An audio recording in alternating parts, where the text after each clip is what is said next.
11 years ago to the day, one of my favorite and also least favorite shows started airing. The 100 was quite the show. When I say it has some of my favorite characters and storylines of all time, that is 100% true. When I say it also has some of my least favorite characters and storylines, that is also 100% true. Over a year ago, I made a recap series on the 100, and while I absolutely loved doing it at the time, I'm not exactly the most proud of those videos, so I figured in honor of the show's 11th anniversary, I'd rank all the seasons and sort of give a general review for each one, since my thoughts and opinions weren't very organized in the previous videos. So let's just get on into it with the worst season of the 100. In last place, I technically have a tie, but I'm listing the first season first since it came out first. Maybe I'm being too harsh on it, and don't get me wrong, I really do enjoy rewatching this season, but the characters are what bug me the most here. I'll get into that in a moment though. While I love some episodes, like episode 5 where Raven makes her way down to Earth in a 100-year-old escape pod,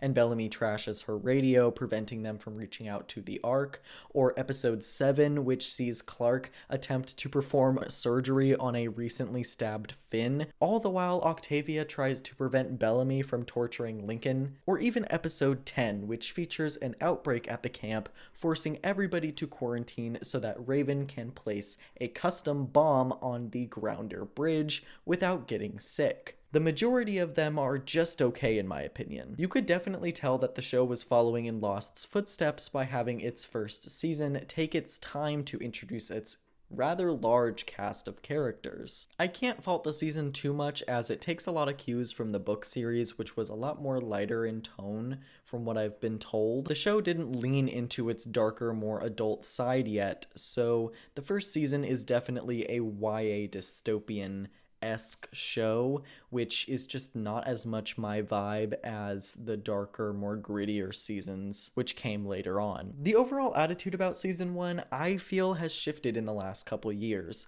While it still gets a lot of hate online, particularly by commentary channels and review channels, a lot of the core fandom has definitely accepted the season and reclaimed it as pure camp. Like, it has a certain charm to it that is just so 2010s YA. The Grounders eventually got so much more interesting in season 2, but looking back, the season 1 Grounders like Lincoln, Tristan, and Anya kinda lacked depth compared to the season 2 Grounders that were introduced like Lexa, Indra, and Nico. The storyline on the arc was really stretched out. Like, I could have been completely fine with them just speeding it up to like the middle of the season, because right around episodes 7 and 8, it felt like they were just running out of things to do up there. As I mentioned before, the characters are ultimately kind of frustrating in this season. I get that they were young and supposed to be carefree as they hadn't learned to be hardened survivalists yet, but all of them except maybe Monty were so annoying most of the time. Again, I'm saying this in retrospect because when I first watched the show, I was absolutely gagged by everybody, but as I got older, I realized that they were all incredibly insufferable. With that said, I still love this season for what it is. The second half of the season is a huge improvement upon the first, so I must applaud the show for leaning into the drama a tad more than they had previously. Once the Grounders start popping up and Raven joins the delinquents, the season only rises in quality. Tied with season 1, I have season 7, which, if you didn't know, is one of the biggest abominations in television history, in my opinion. Why is it tied with season 1, you ask? Well, it comes down to a couple things. I enjoy it a tad more than season 1 because of the acting improving across both seasons. Adina Porter, Marie Avgeropoulos, and Eliza Taylor are all doing their best to try and save this mess. Genuinely, though, nothing could have prepared me for Bellamy's death. Like, that has got to be one of the worst decisions the showrunners have ever made. Mind you, this all happened 3 episodes until the finale. Like, it wasn't that they killed him, it was how they killed him. There was allegedly a lot of behind-the-scenes drama with Bob Morley and He Who Shall Not Be Named around this time, which sort of, again, allegedly forced them to write Bellamy out of the storyline for 90% of this season. I cannot fathom fathom how they thought this was a good idea, though. Like, either they wrote in this entire planetary travel concept as the final season to mask the absence of Bellamy, or it was a simple coincidence. I personally believe it was the former, because this season manages to make as much sense as a pig giving a presentation on how to fly. Like, it was just so random. Everything was so random. Instead of having our heroes dig out in Sanctum for the final season, they chose to separate 3 separate groups across the universe in order to artificially replicate the vibes of the previous seasons. Like, season 1, half the cast was up in the Ark and the other half was on the ground, because that's what the story was about. The delinquents trying to determine if it was at all possible for the rest of humanity to live down there. It was logical. In season 2, half the cast was stuck in Mount Weather, while the other established Camp Jaha. In season 3, the cast reunite and split up about 500 times in new combinations throughout the season. In season 5, everyone is together and then separated again, half in Shallow Valley and half in Polis. Again, they only split up the cast if it makes sense. Half of the cast sided with Dioza and the rest of Elegius, and the other stayed in Polis to prepare to go to war with them.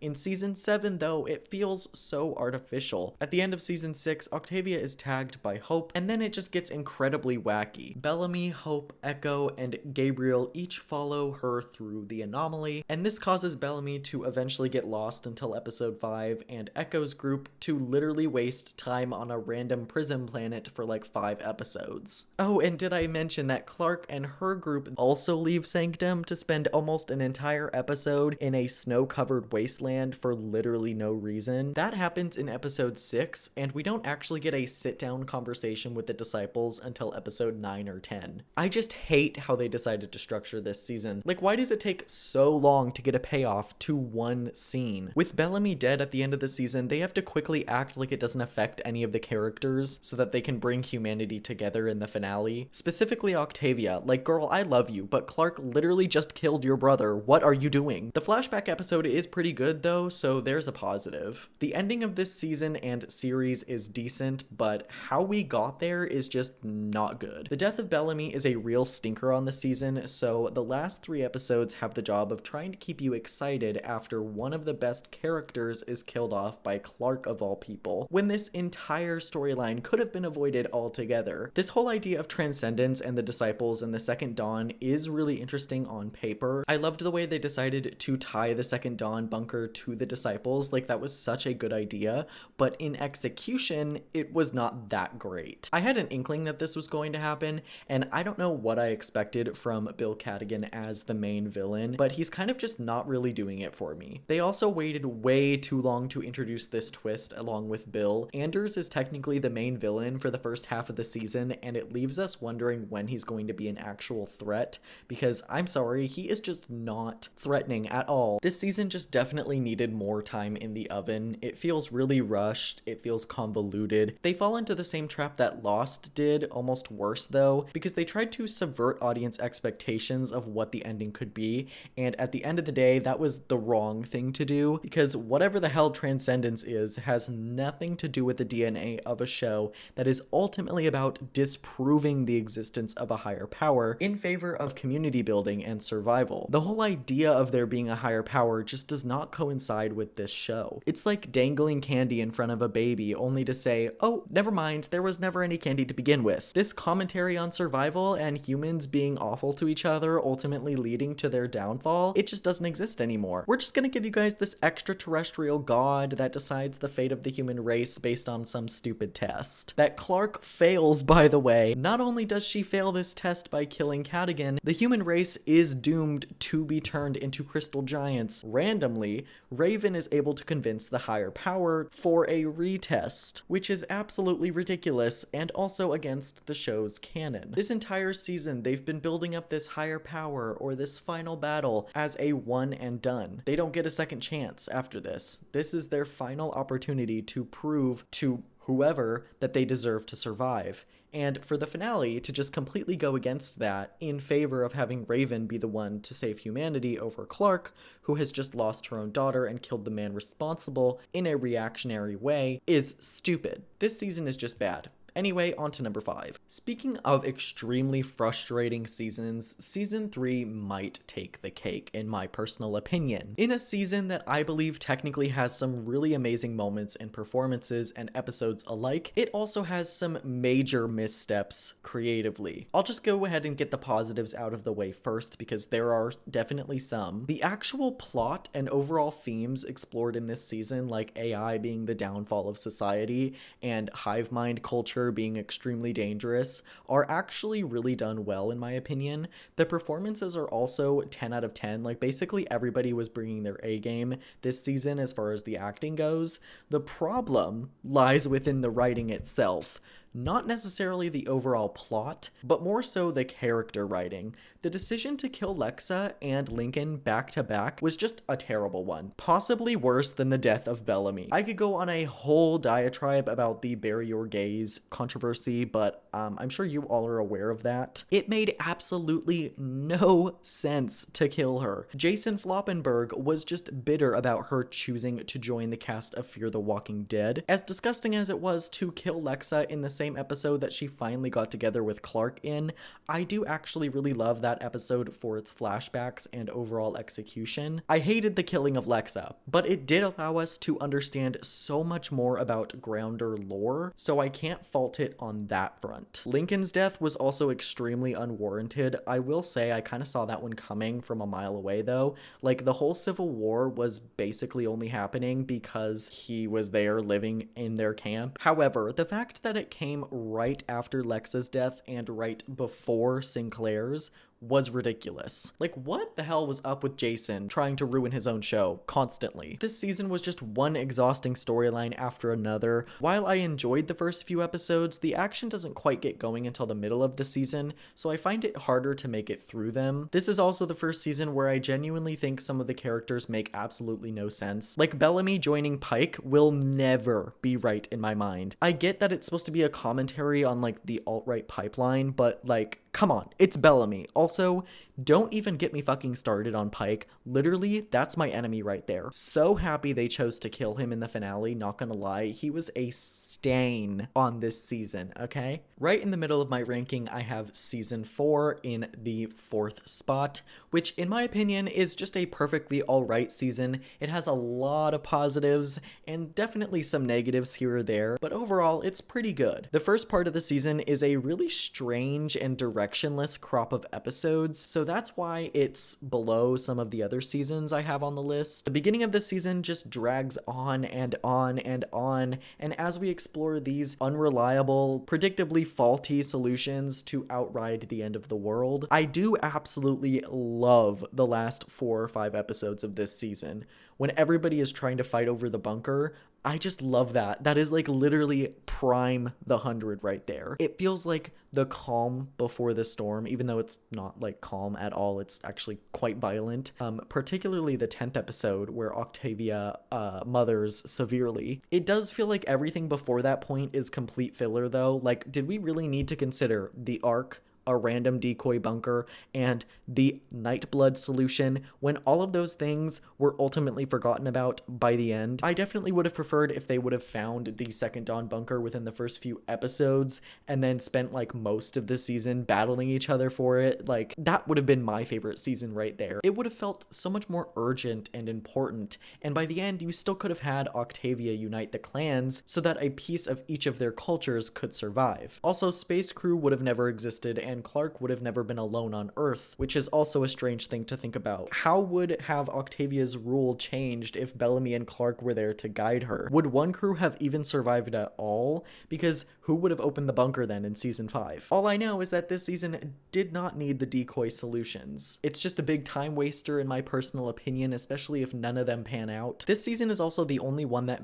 lacks a major villain, which also leads to a huge problem, narratively. If a story doesn't have a tangible antagonist, like what's the point? I know they're saying the Earth is the antagonist in this season, which is really backwards if you think about it, since humans are the ones who like destroyed the Earth and all that. But genuinely, how are characters like Echo and Luna supposed to be the villains when both are severely underdeveloped? If they had focused more on the division among clans, I would have loved this season a lot more. If it was just a bunch of warring clans until the end of the world, I would have been sad. I also do want to touch on the fact that they absolutely destroyed Luna's character in this season, because that is another reason why this season is so low on my list. Her motivations make no sense. In season 3, she's a known pacifist and healer and teacher, and in season 4, she loses her entire clan due to contaminated food, and from that point forward, she turns into a rather violent character that just wants to kill everyone for no reason. Like, I understand losing everyone you've ever known and loved can completely change you, but Luna, of all people, did not deserve that as a character. I just never bought it. In the beginning, when she was working with Raven, I saw a potential friendship between the two as her way out of the darkness, but then the show just completely abandons this in favor of turning Luna against the entire human race because she was experimented on by Abby. Which is like, okay, I get it, but it feels so rushed when not one season ago she was like the hippie grounder who was preaching about peace and love and harmony. Also, spending an entire season on the end of the world is a great concept, but it just doesn't feel all that big in retrospect because this season was never supposed to be the final one. So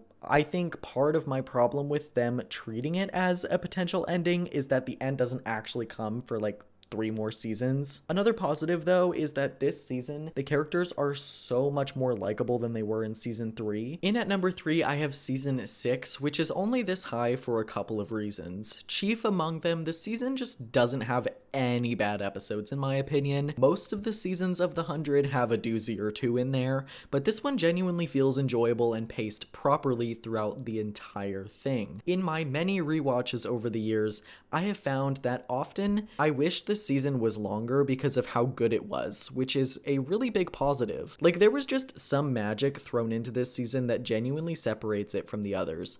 Maybe it's the high concept body snatcher plot that this season explores in great detail. Maybe it's the fact that the cast is all completely acting their asses off in this season. Maybe it's the steady and easy to follow pace of this season that sets it apart. I don't know, I just really enjoy it. Eliza Taylor absolutely devours this season, okay? Her acting as both Josephine and Clark is an absolute triumph throughout this season. I loved getting to see her step outside of Clark and explore another character to the absolute fullest. For a show that was once about a group of ragtag teenagers trying to survive on Earth while being hunted down by a group of hardened warriors, you really wouldn't expect this show to try their hand at a sci-fi body snatcher thriller and have it work, but it totally does. Okay, it really does work in my personal opinion. This is one of the only seasons that I feel like everyone was also on the same side. This season does make a few strange choices in my opinion, like the writers choosing to keep Kane in cryogenic sleep for half the season before finally letting him go after recasting him as this random sanctimite to get Abby to see how morally wrong body snatching is, and also keeping Indra and the rest of One Crew in cryo for 99% of the season. They likely had scheduling issues, so they had to kind of work around the actors' schedules in order to make this season work. And also in story, it kind of makes sense that you wouldn't want to wake everyone in One Crew because they're not necessarily known as the most civil of people, but it leaves our heroes constantly outnumbered, and it could have been avoided had they woken everybody up earlier, which is, I don't know, debatable if that was the right choice or not. Another issue that this season kind of has is that it borrows a lot from season 2, which ultimately did this whole conflict like a lot better in my opinion. In season 2, all Mount Weather residents literally need the Sky People's blood to survive. In season 6, the Primes are already living for the most part, and if they aren't, they're downloaded onto their mind drives. So in their case, they will basically always survive,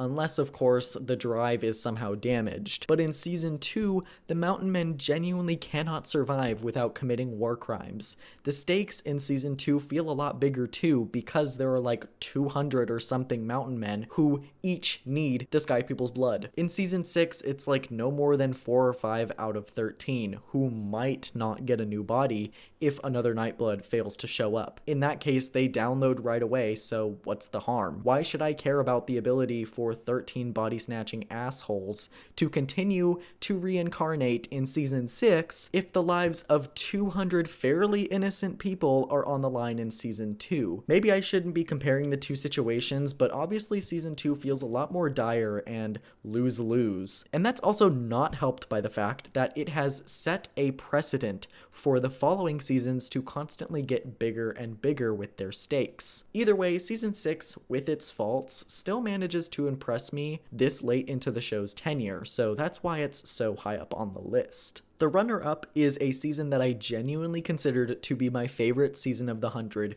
for years, until very recently, and that season is season 2. What is there to say that hasn't already been said about this season? From top to bottom, it's almost perfect in my opinion. The villains and the moral gray areas in their motivations, as well as the sense of urgency throughout the season, are what made it my personal favorite for so long. The season genuinely takes every theme presented in season 1 and just does it better in my opinion. For example, season 1 introduces us to many us versus them scenarios, whether it be on the Ark where the establishment's POV is favored. At some point throughout the season, we catch glimpses into the perspectives of the working people on the Ark, or on the ground in a similar situation with Clark and Wells against the actual delinquents, a lot of whom lost family members because of various crimes they committed. Heck, even by the end of the season, we are sympathetic to Grounders when Clark has to perform surgery on Triss, a teenager the 100 bombed at a bridge. This, along with the first-hand experiences recounted by Lincoln, give us glimpses into how the Grounders survived all those years post-apocalypse. They survived by being hardened warriors, ultimately making them extremely sympathetic. In season 2, this angle is only further explored. At first, Clark is the only one of the 47 who believe the Mountain Men are evil and corrupt. Without any evidence, she eventually breaks her way into a secret hospital room where she discovers them bleeding the Grounders and holding her former arch-rival, Anya, in a cage. This sets the Mountain Men up as evil for the sake of being evil, with no motive. By the midpoint of the season, it's explained to us by Dr. Singh that the Mount Weather residents need Grounders' blood to not only survive on the ground, but to maintain healthy radiation resistance inside their compound, which is already weakening. This creates what we like to call a moral dilemma, a trolley problem, if you will. Would you prevent the trolley from hitting 5 people if it means it has to hit just one person, a person you possibly know and care for? Would you free your blood supply from their cages if it means letting you and your people die? It's questions like these that the 100 completely thrives off of trying to solve. As mentioned before, season 6 also tackles similar themes,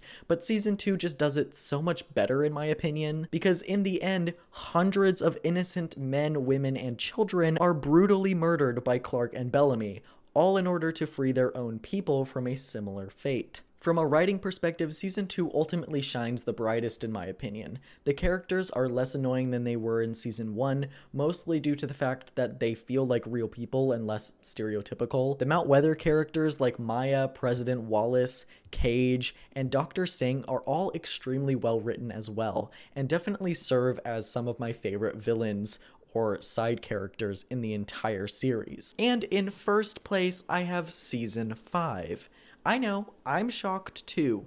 I did not think this way about the season when I first watched it. However, upon a rewatch for my recap series that I made last year, I grew to genuinely love the season more than the other ones. I absolutely love Dioza as the villain. She absolutely steals every single scene that she's in, making her my favorite villain of the show. This season is also full of basically everything I love when it comes to the 100. It's got an amazing story where all the characters genuinely genuinely have their own reasons for why they deserve the valley / to survive. It has an amazing pace as well, starting this season out with an amazing first 2 episodes that give us context into what the hell Clark was doing for 6 years alone on Earth between seasons 4 and 5, as well as in episode 2, getting us to understand how the people in the bunker came together under Octavia's rule. It also allows the present-day storyline to get moving pretty fast rather than the typical slow burn that these seasons typically have. For example, The 100 season 4 wasted a lot of time on useless solutions to the apocalypse, and the actual apocalypse itself didn't really take effect until halfway through the season. Here in season 5, when Diosa's ship lands, they free one crew from the bunker and the conflict immediately starts. Everybody wants the valley, and they are willing to double-cross friends and people they genuinely care about to get there. Clark, Bellamy, and Kane, just to name a few, all betray people they were once really close with to get to safety. Clark betrays Bellamy and the rest of Space Crew multiple times throughout the season. Bellamy betrays his own sister Octavia by poisoning her so that she cannot destroy the valley in her pursuit of it. And Kane literally sides with Diosa over basically all of one crew throughout most of this season because he thinks that Diosa is the way to peace, after having spent the last 6 years under a literal dictator. Ultimately, this season is one big betrayal after one big betrayal, and I think that's why I enjoy it so much, because I'm just here for the drama. You could not trust a single person in this season. Basically, all of their betrayals are justified and understandable because 6 years is quite a long time. So when you see Clark betray Bellamy, or Octavia betray her own people, or even Diosa eventually betray her own people, pretty much everything is justified because of the time jump. I don't think they would have been able to get away with half of these betrayals had there not been a time jump. It would have been pretty much the same thing as season 3, where Bellamy just randomly becomes anti-grounder after having an entire arc in season 2 about discovering his humanity and sympathizing with them. The pacing is absolutely perfect in this season. The writing is amazing. The dialogue is extremely rich. The tension is always ramped up to 100. The characters are definitely my favorite in this season, like in terms of performances. Everybody is acting their asses off better than they ever have. Particularly Maria Avgeropoulos as Octavia. I've made it pretty clear on this channel that she is my favorite character of the show because she's just so layered and three-dimensional. Throughout this season, we see Octavia in her most dark state. She betrays those that she loves and is hell-bent on getting to that valley, even if it means that she destroys it, i.e. the worms. I said before that Diosa was a kick-ass villain for this season to prop up as the main villain, but that's not exactly true by the end, as we realize by the end that Octavia is very much positioned as the main villain. The show does an amazing job at showing us lots and lots of flashbacks to Octavia's time, learning how to be a more cutthroat leader during the dark years. These flashbacks help the audience sympathize with Octavia after the fact, which makes her present-day Bladrena persona even more heartbreaking because had the audience known about what she had to go through, they likely would have understood her sooner. And the same goes for the characters who were not in the bunker at a time when cannibalism occurred daily. Characters like Bellamy, Clark, Raven, Murphy, and Echo just cannot understand what everybody in the bunker had to go through for an entire year, what they went through for multiple years. It's this aspect of this season that makes it my absolute favorite, because it just goes to show no matter how well you know a person, they can always change due to outside circumstances, for better or for worse. And I think that's a really strong message, even if nobody ended up getting the valley in the end due to McCreary's dumbass launching a missile at it. I really do think that they should have ended the show here. Season 6 was definitely good, but season 7 was a huge mistake, as I mentioned before. The end of season 5 is just a perfect ending in my opinion. It shows humanity in its most vulnerable state, just like they were at the beginning of the series, away from the home they've learned to survive in, a home they've created communities in. The season ends with everybody in cryogenic sleep as Bellamy and Clark look out at a new beginning for humanity, Planet Alpha. If it all ended there, I would have been really happy. Like I said, season 6 is definitely good, but man, that's an ending right there. And in my personal opinion, it's 100 times better than the ending we got in season 7, where everybody quite literally transcends, whatever that means. Anyways, that is my ranking. Happy 11th anniversary to the 100. This show is absolutely insane. I don't know if I'll ever make another 100 video, but it's definitely one of my favorite shows. I know it's not the best show, you know, but like, I just have so many memories of it. I hope you guys enjoyed the video. Thank you so much for watching, and have a really good day.